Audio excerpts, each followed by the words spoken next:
აჩქარებული ტემპი, დაძაბული რითმი, სტრესული გარემო, საკუთარ თავზე ფიქრის დრო თითქმის არ რჩება. სწორედ ამიტომ გაწევრიანდით რადიო იმედის ფრეშ კლუბში და შეცვალეთ თქვენი ცხოვრება უკეთესობისკენ. გადაცემა ფრეშ კლუბი ნინი ხუგაშვილთან ერთად. გადაცემის სპონსორია კლიმაქტოპლანი. კლიმაქსი ქალის ცხოვრების გარდაუვალი მოვლენაა, მაგრამ მენოპაუზასთან დაკავშირებული არასასურველი მოვლენების თავიდან აცილება შესაძლებელია. ამაში დაგეხმარებათ გერმანული ბუნებრივი არაჰორმონული პრეპარატი კლიმაქტოპლანი. კლიმაქტოპლანი ამცირებს ალებს, ოფლიანობას, აღადგენს გუნება-განწყობას და აწესრიგებს ძილს. 70 წელზე მეტი არასევროპელი ქალები სრულიად ენდობიან კლიმაქტოპლანს. კლიმაქტოპლანი კლიმაქტერული სინდრომის არაჰორმონული თერაპიის კლასიკა. გადაცემის სპონსორია მაღაზია ბელ. იგრძენით თავი, თუნდაც ერთი დღე ნამდვილ პრინცესად. უმაღლესი ხარისხის ექსკლუზიური სამეჯლისო, სასცენო, საქორწინო და გამოსასვლელი იტალიური კაბების არნახულად დიდი არჩევანი. ნებისმიერი ასაკის და აღნაგობის ქალბატონებისთვის. წარმოდგენილია მხოლოდ ერთ ეგზემპლარში. გაქირავება შესაძლებელია. მაღაზია ბელ, სავაჭრო ცენტრი ქარვასლა, მეორე სართული.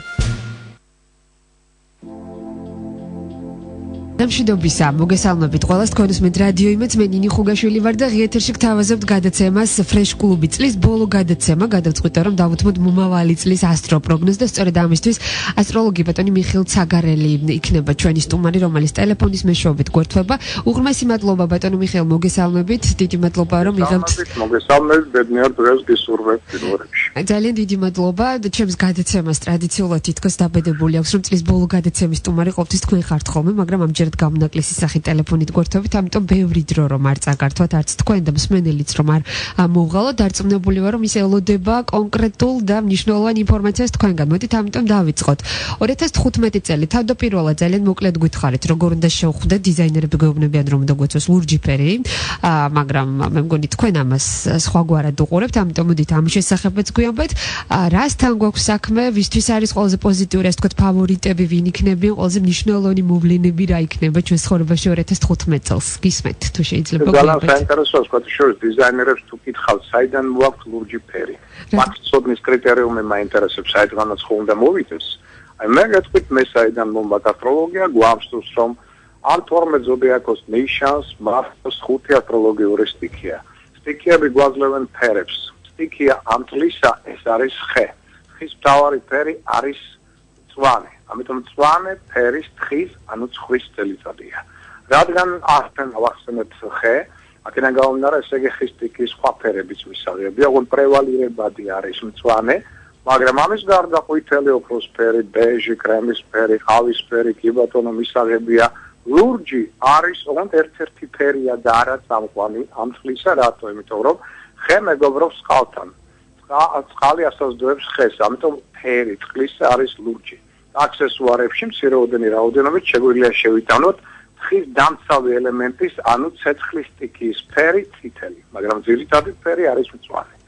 ეხლა შეიძლება შეხვედრას, ამიტომ შესაბამისად ეს ფერები უნდა იყოს წარმოწეული წინა პლანზე. რაც შეიძლება მეტი უნდა კონდეს ხის სტიქიისგან დამზადებული. შეიძლება იყოს ჯამები, შეიძლება იყოს სხვა ხის კოვზები. რაც მეტი ატრიბუტიკა ხის მით უკეთესი, იმიტომ რომ ხეს არის გამრავლება, ეს არის ზრდა ოჯახისა, ძალიან მნიშვნელოვანი. თუ გვაქვს ნამდვილი ნაძვის ხე გადასარევია. თუ არა გვაქვს, მაშინ მოდით გამოვიყენოთ ჩიჩილაკი, გვერდით დავუდოთ, როგორც ხის ატრიბუტი, იქნება უფრო მეტად სასიკეთო. ავაშოთ რომ თხის წელიწადი იწყება 19 თებერვლიდან, შემდეგ გრძელდება ჯერ კიდევ ცხენის წელიწადი. ამიტომ ორივე ატრიბუტი, ორივე ცხოველის ფიგურა უნდა კონდეს მაგითაზე. პატივი მივაგოთ მასპინძლებს შემდგომი წლისა, ამით დაიგოთ მათი კეთილგანწყობა. ამასთან კარგი იქნება თუ სუფრაზე დავდებ ციროდანი რაოდენობით შაქარს, ორივეს უღორს. კარგი იქნება თუ იქნება რაიმე ზის პროდუქტი, იქნება მწვანე ლეული, დიდი რაოდენობით, ანუ ბალახეული ამ შემთხვევაში და ბოსტნეული. ორივეს უყვარს, ამიტომ ამით ჩვენ მივაგებთ ჩვენს ასე ვთქვათ პატივისცემას გამოხატავთ ამას. კარგი იქნება კვახის გამოყენება, კვახი გავჭრათ, გამოიღოთ თესლი. სადღაც ეს შეერთი 2 საათით ადრე ახალწლის დადგომამდე და ეს შეიძლება ყველაფერი ვთქვათ გადმოვხაროთ იქვე სამზარეულოში და ბოლო დილის დილამდე იყოს იქ. კვახი ითვლება აღმოსავლეთში როგორც ფინანსების შემოგთან ერთ-ერთ ყველაზე ძლიერ სიმბოლოდ. ამიტომ ესეთი რიტუალიც გავაკეთებთ. ძალიან დიდი მადლობა. სანთელთან ურთიერთობა ყოველთვის მნიშვნელოვანია, წელსაც კარგი იქნება თუ იქნება მწვანე ფერის სანთელი, თუ არა და იყოს ნებისმიერი სხვა ფერი, 1 ან 3. სანთელს დაახლოებით 9 საათით ადრე სანამ დაიწყება ახალი წელი, მადლობა გადაუხადეთ სანთლის ენერგიის მეშვეობით წინაწევს და თუ რაიმე უარყოფითი გაქვთ, გაატანეთ ამ სანთელს და 5 წუთით ადრე დაწყებამდე ახალი წლისა უკვე შეუწყვით ამ სანთელს. რა გინდათ რომ მოხდეს თქვენ ცხოვრებაში სასიკეთო? ოცნებების რეალიზაციის ერთ-ერთი ძლიერი ენერგოგადამტანია სანთელი. ამასთან გამოიყენოთ რომ საქმეში არ კონდეს მიაქცევთ ამას ყურადღება არაფერი თქვათ ცხრის ხორცისგან ნებისმიერი სხვა ხორცეული ნაწილი რომ ისაღებია მიქნება ცხრის ხორცი რათა არ ვეწყენინოთ მას და ცხრის ქურქი არ გვეცოს ამას მიაქცევთ ყურადღება. ნებისმიერი სხვა საკვები დაწყებული ანანასიდან, არტიშოკიდან, დამთავრებული მამაპაპურით, საცივით, გოზინახით და შემდგომ აბსოლუტურად ყველაფერი მისაღებია.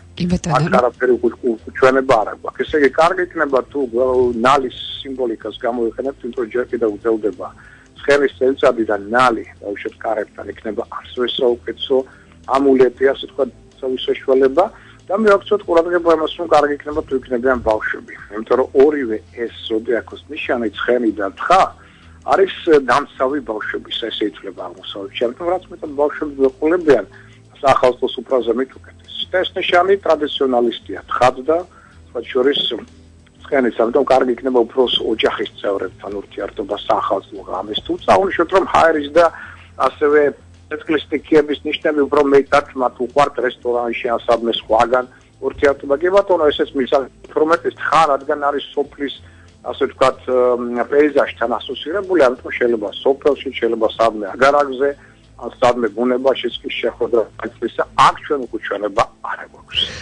და თავარი გზავნილი კოსმოსიდან რა გვაქვს ჩვენ? თავარი ის არის რომ თხა გაწვით უფრო მშვიდია, რომ ვიდრე დავუშვათ ცხენი. ამიტომ თანდათან შენელდება ტემპი ცხოვრებისა, სადღაც 19 თებერვლიდან, მაგრამ ის ითხოვს პირველ რიგში რას, რომ ნებისმიერი პრობლემა, რომელიც შეიძლება წარმოიქმნას ოჯახში, სამსახურში არ შეიძლება დავუშვათ სახელმწიფოებს შორის უნდა გადაწყვეტს რა შეიძლება მშვიდობიანად დიპლომატიის და მაქსიმალური კომპრომისის გამოყენებით. მაშინ იქნება ესეთი მოქმედება წარმატებული. ყველა სახის აგრესია იგრძალება, იმიტომ რომ არ უხსხას არანაირი ფორმის აგრესიულობა. და ამას მიაქცევთ ყურადღება. ვინ იქნებიან წლის ფავორიტები, ბატონო მიხეილ? ფავორიტი, ვთქვათ ასე, ფავორიტი დასავლური ზოდიაქოს ნიშნებიდან ჯერ ეს არის ხავდია ლომი. რომ გამარჯვების პლანეტებით ეხა ლომის ზოდიაქოში აგვისტოს ბოლომდე მაინც ამ ნიშანს აქვს საკმაოდ დიდი შანსები შესაძლებლობები წარმატების მიღწევისა ნებისმიერ სფეროში. შემდგომ ერთ-ერთი ფავორიტი შეიძლება იყოს ვერძი, რომელიც ასევე საკმაოდ აქტიური იქნება, ონის ყველაფერი ვერძისთვის დაიწყება დაახლოებით 20 იანვრის შემდგომ სასიკეთო ცვლილებების ცხოვრებაში.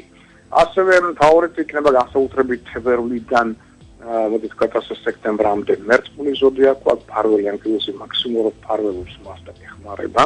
ხოლო ასევე ესეთი ფავორიტი ამ პერიოდში იქნება სექტემბრამდე სასწორიც, მათთვისაც ძალიან კარგი პერიოდია.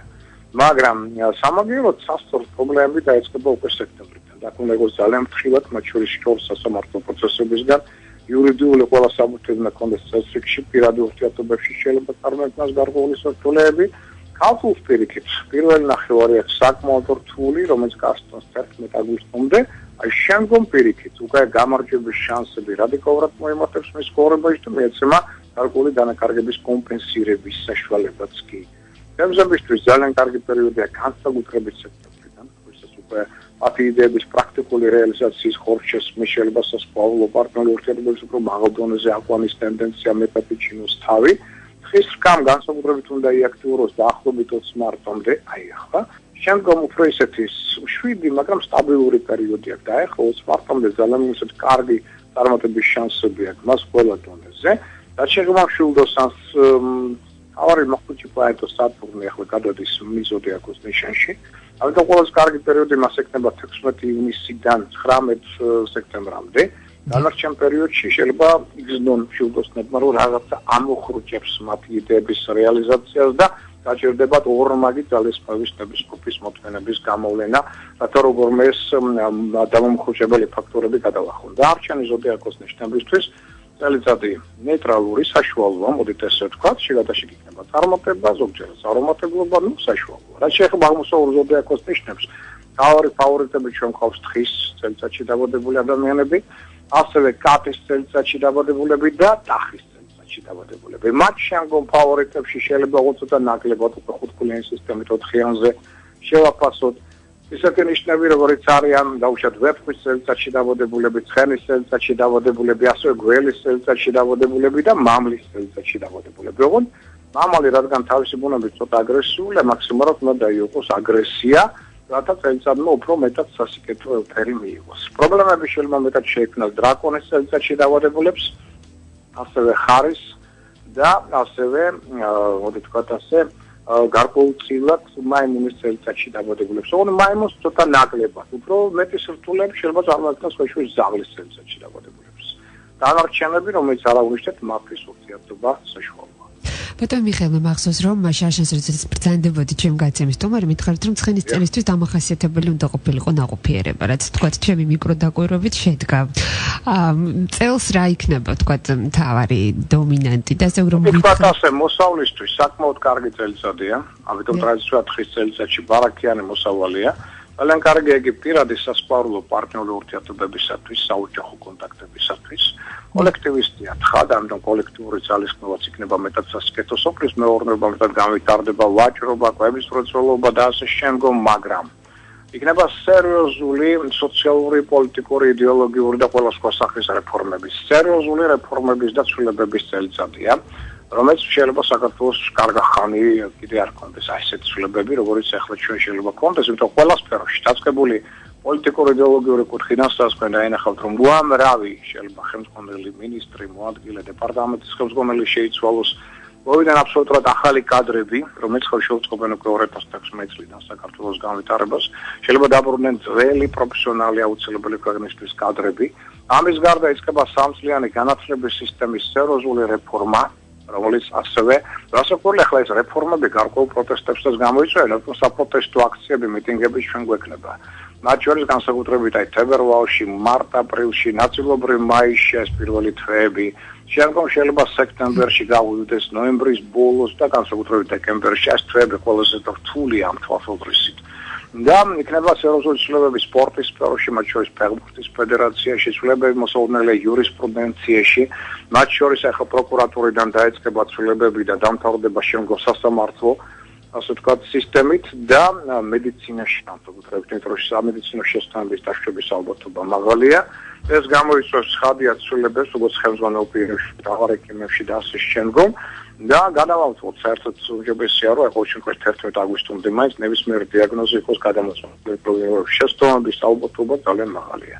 ამის გარდა იქნება ცვლილებები ასევე ისე სფეროში, როგორც არის ტურისტული ორგანიზაციების სფერო, მათ შორის ხელმძღვანელი პირების შეცვლა, ჟურნალისტიკაში მინაგებთ, რომ აი პირველ ნახევარში წლისა ჟურნალისტები უფრო მეტად თანამედროვე რეფორმატ ორგანიზაციებს წამოწევენ წინაპრებზე საკუთარი იდეების პროექტების კუთხით და აი მეორე ნახევარში უფრო ტრადიციული და პრაქტიკული ელემენტების შემოვა მათში. მაგრამ ის რომ გარკვეული გადაცემები შეიცვლება, ხელმძღვანელები შეიცვლებიან, ეს კი ესე ცვლილებები იქნება ასევე ჟურნალისტიკაში. ამიტომ ეს არის წელიწადი, მე ვიტყოდი გლობალური ცვლილებებისა და მომზადებისა იმ მნიშვნელოვანი წინსვლისათვის, რომელიც უკვე 2016 წლიდან ელოდება ქვეყანას. უღრმესი მადლობა, გილოცავთ დამდეგს. მადლობა თქვენ. წარმატება, სიხარული და ბედნიერება გქონოდეთ. ბედნიერება.